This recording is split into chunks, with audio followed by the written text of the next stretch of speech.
কৌস্তভ আজি পুৱাৰ ভাগৰ পৰাই আপুনি পোনপটীয়া সম্প্ৰচাৰ দেখুৱাই যে ভিন্ন প্ৰান্তৰ পৰা আৰু এই মুহূৰ্তত যেহেতু প্ৰায় সন্ধিয়া হৈছে গতিকে সকলোৰে হয়তো চৌকাত জুই জ্বলিছে বা তেওঁলোকৰ আখল এতিয়া আৰম্ভ হৈছে গোটেই ব্যৱস্থাপনা গতিকে আপুনি বৰ্তমান ক'ত আছে আৰু তেওঁলোকৰ প্ৰস্তুতিখিনি কেনেকুৱা মানস আজি যেহেতু উৰুকা গতিকে ভোগৰ যি এসাজ সেই ভোগৰ এসাজ আজি সকলোৱে খায় একেলগে খায় আৰু দিনৰ ভাগতেই যেহেতু উজনি অসমৰ বিভিন্ন প্ৰান্তত নামঘৰ হওক বা পথাৰতেই হওক সমূহীয়াভাৱে যি ভোজ সেই ভোজ ইতিমধ্যে হৈছে এটা দৃশ্য দেখুৱাওঁ আপুৰুগীয়া দৃশ্য এইসমূহ কাইলৈ ৰাতিপুৱা যিহেতু মেজি জ্বলাব গতিকে মেজিৰ বাবে সাজু হৈছে মেজি সজোৱা হৈছে কাইলৈ ৰাতিপুৱা এই মেজি জ্বলাব আৰু সমান্তৰালভাৱে এটা দৃশ্য মই দেখুৱাম যে গাঁৱৰ সকলো ৰাইজে মিলি তেওঁলোকৰ যি প্ৰেক্ষাগৃহ ফুকনফটীয়া বেজগাঁও বৰনামঘৰৰ যি প্ৰেক্ষাগৃহ সেই প্ৰেক্ষাগৃহত তেওঁলোকে ইতিমধ্যে খাদ্য গ্ৰহণ কৰিছে এতিয়া হয়তো আপুনি আচৰিত হ'ব যে 6:30 বাজিছে 6:30 বজাত এই ৰাইজে একেলগে ইমান সোনকালে কিয় খাইছে বুলি যদি আপুনি মোক প্ৰশ্ন কৰে তেতিয়া তাৰ উত্তৰটো হ'ব যে এক বিশেষ লোকাচাৰ আৰু সেই লোকাচাৰৰ বাবেই খুব সোনকালে 6:30 বজাতেই তেওঁলোকে খাদ্য গ্ৰহণ কৰিছে সেই লোকাচাৰটো হৈছে যিহেতু ইঘৰৰ হাঁহ সিঘৰত বন্ধা ক'ৰবাত ভগা জেওৰা চুৰ কৰা বা ইঘৰৰ গৰু সিঘৰত গোহালিত বন্ধা এনেকুৱা ধৰণৰ ভগা জপনা এখন আনি গৃহস্থৰ পদূলিত আকৌ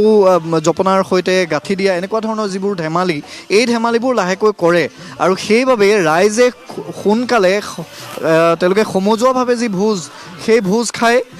আৰু এতিয়া তেওঁলোকে ঘৰ ৰখিবগৈ যাতে সেই যি মানে খাই বৈ তেওঁলোক আজৰি হৈছে নহয় জানো সেইবোৰ পৰম্পৰা তেওঁলোকে আৰম্ভ কৰিবৰ বাবে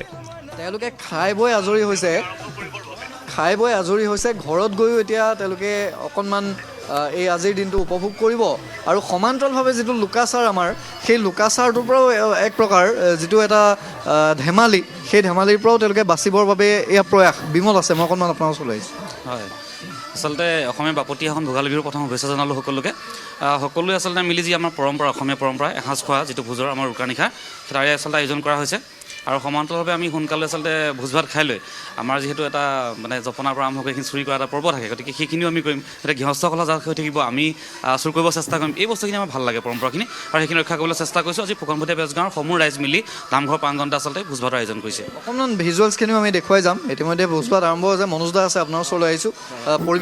পৰিৱেশটো খুব ভাল লগা হয় পৰিৱেশটো ভাল লগা আমাৰ গাঁৱৰ সকলো ৰাইজে মিলি আমি প্ৰতি বছৰে এনেদৰে মাঘৰ বিহুৰ উৰুকা উদযাপন কৰোঁ যিহেতু অসমীয়া সংস্কৃতি বা পৰম্পৰাটো আজিকালি প্ৰায় হেৰাই গৈছে আমি ধৰি ৰাখিবৰ চেষ্টা কৰিছোঁ যেতিয়া উঠি অহা প্ৰজন্মই মাঘৰ বিহুৰ পৰম্পৰাখিনি বা মাঘৰ বিহুৰ বা আমাৰ যি তিনিটা বিহু এই বিহুৰ পৰম্পৰাখিনি যাতে কি আছে আজি কৌস্তভ তেওঁলোকৰ আজি তেওঁলোকৰ আখলত কি আছে কৌস্তভ তাৰ মই বুজ ল'বলৈ চেষ্টা কৰিম যিহেতু ইতিমধ্যে তেওঁলোকে খাদ্য গ্ৰহণ কৰিয়ে আছে মই অকণমান দাদা আপোনাক আমনি দিছোঁ উৰুকাৰ আজি এসাঁজ ইতিমধ্যে আপোনালোকে খায়ে আছে হ'লেও আমনি দিছোঁ বিশেষকৈ আজি আখলত কি আছে কিহেৰে ভোজ খাইছে প্ৰথম দিলে আপোনাৰ ভাত দিলে তাৰপিছত আপোনাৰ জলকীয়া ভাজি তাৰপিছত আপোনাৰ মাছ আৰু হাঁহৰ মাংস আৰু পিঠা ভাজি এখন বনাইছে ৰঙালাও মটৰ আদি কৰি বনাইছে আৰু মাটি দাইলৰ লগত আপোনাৰ কাঠ আলু দিছে ৰাতি ভেলাঘৰ ৰখা এই ৰাতি যে ইঘৰৰ জপনাখন সিঘৰত গৈ বান্ধি থোৱা বা ইঘৰৰ গোহালিৰ গৰু নি সিঘৰত বান্ধি থোৱা এই পৰম্পৰা লোকাচাৰবোৰ এতিয়াও আছে মোৰ ঘৰে যোৱা বছৰ জেওৰা লৈ গুচি গ'ল আগফালৰ দুখন জেওৰা নিলে এইবাৰ জানো চাওঁ কি হয় নিয়ে নে নিনিয়ে এইবাৰ আৰু সেইবাবে সোনকালে ভাত খোৱা হৈছে না সেই বুলিয়ে নহয় আৰু মানে আমাৰ এই সাজ একচুৱেলি আমাৰ দিনতেই মানে ব্যৱস্থা আছিলে অকণমান সময়ৰ মানে পৰিৱৰ্তন হেৰি হোৱাৰ কাৰণে অকণমান দেৰি হৈ গ'ল মানে নহ'লে নামে অকণমান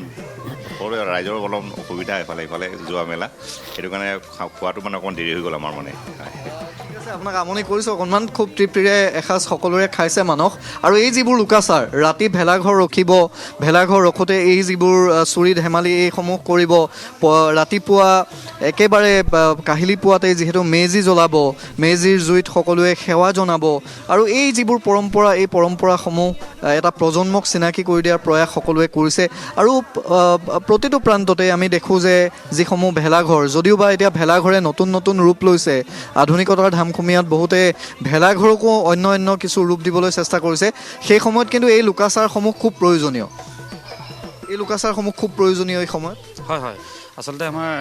যিখিনি সংস্কৃতি আচলতে আজি নৱপ্ৰজন্ম আচলতে প্ৰায় এৰিয়ে দিছে পশ্চিমীয়া সংস্কৃতিৰ কাষত আচলতে অসমখন উঠি ভাঙি গৈছে তেনেকুৱা এটা সময়ত আমাৰ এই যি বিহুৰ যি পৰম্পৰা বা আমাৰ যিখিনি অসমীয়া কৃষ্টি সংস্কৃতি আছে সেইখিনি যি পৰম্পৰা ৰক্ষা কৰিবলৈ চেষ্টা কৰাটো আচলতে সকলোৰ কাৰণে ভাল লক্ষণ বুলি ভাবোঁ জাতিৰ সংকটৰ সময়ত এইখিনি আচলতে অতি প্ৰয়োজনীয় দেউৰী বিলনীয়া যিসকল আছে অকণমান আপোনাৰ ওচৰলৈ আহিছোঁ আজি এতিয়া কি ৰন্ধা হ'ল আজি মাছ মাংস বিলাহী ফুলকবি দাইল মাটি দাইল কাঠ আলু আপোনালোকে খাদ্য গ্ৰহণ কৰিলে নে নাই আমি নাই কৰা আমি অলপ পাছত কৰিম ভকতে খাই লোৱাৰ পিছত কৰিম ভকতে খাই লোৱাৰ পিছত ৰাতিপুৱা মেজিৰো পৰম্পৰা থাকিব যি পৰম্পৰা থাকিব তাত নাম হ'ব আৰু প্ৰসাদ অৰ্চনা কৰা হ'ব নামৰ পাছতে প্ৰসাদ বিসৰ্জন কৰি খোৱা হ'ব তাৰপিছতে জলপানৰ এটা পৰ্ব জলপান খোৱা হ'ব এয়া হৈছে পৰম্পৰা এয়া হৈছে লোকাচাৰ মানস আৰু ঠিক আছে কৌস্তভ মই এই মুহূৰ্তত আপোনাক ধন্যবাদ জ্ঞাপন কৰিছোঁ